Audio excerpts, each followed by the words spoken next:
छत्तीसगढ़ में ओबीसी की गिनती की शुरुआत। सीएम भूपेश बघेल ने ऐप में अपनी डिटेल्स भरकर की शुरुआत। छत्तीसगढ़ में सीएम भूपेश बघेल ने ऐप में अपनी डिटेल भरकर की कार्यक्रम की शुरुआत। अब पिछड़ा सामान्य वर्ग के गरीबों को करानी होगी अपनी गिनती।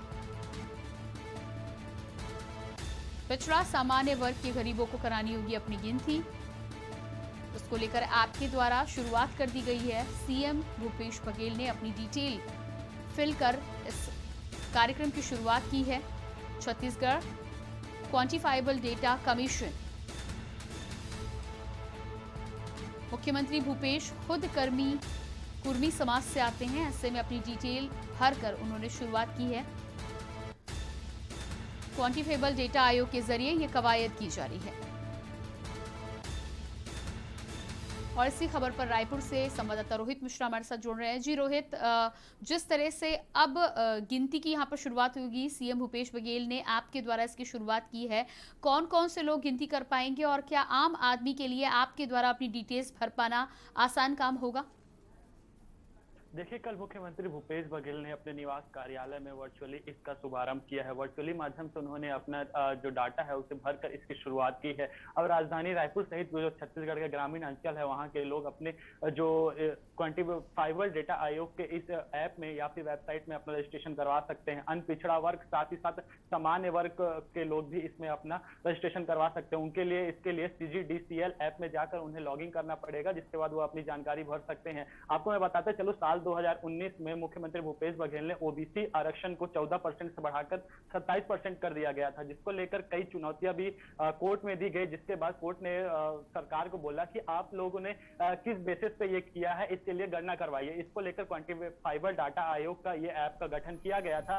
लगभग हमने देखा कि अभी कुछ दिनों पहले हाल ही में 5000 से ज्यादा सुपरवाइजरों की भी नियुक्ति की गई थी, जो कि ये ग्रामीण अंचल और शहरी क्षेत्र में ले जाकर क्वांटिफाइबल डाटा आयोग के इस ऐप के माध्यम से लोगों का रजिस्ट्रेशन करेंगे। साथ ही साथ इसमें जो 10% केंद्र सरकार ने 10% आरक्षण जो सामान्य वर्ग है, उनके गरीब तबके के लोग हैं और गरीब हैं, उनके लिए भी किया है, उसकी भी गणना इस ऐप के माध्यम से की गई है। उम्मीद की जा रही है कि अगले 4 से 5 महीने में इस ऐप की गणना हो जाएगी, जिसके बाद जो आरक्षण देने का सिलसिला है उसे एक बार फिर से शुरू किया जाएगा। जी बिल्कुल। तो जिस तरह से यहाँ पर ऐप के द्वारा गणना की जा रही है, इस गणना के बाद क्या कुछ लाभ मिलेगा? क्योंकि आरक्षण को लेकर जिस तरह से कोर्ट ने भी पहले कहा है कि 50% से ऊपर कॉन्स्टिट्यूशन में आरक्षण का नियम नहीं है, ऐसे में किस तरह से इस ऐप के द्वारा लोगों को मदद मिलेगी?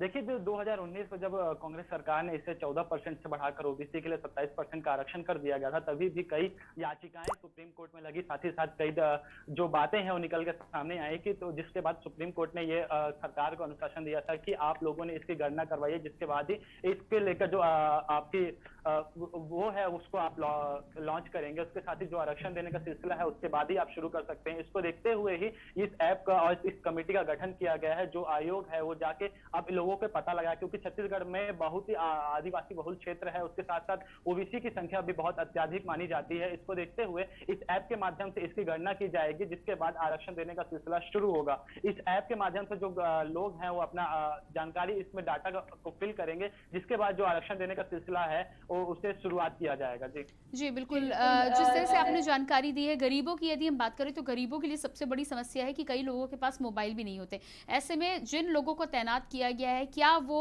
गांव के अंदर या ग्रामीणों तक पहुंचकर पर्याप्त मात्रा में सही जानकारी उपलब्ध करा पाएंगे?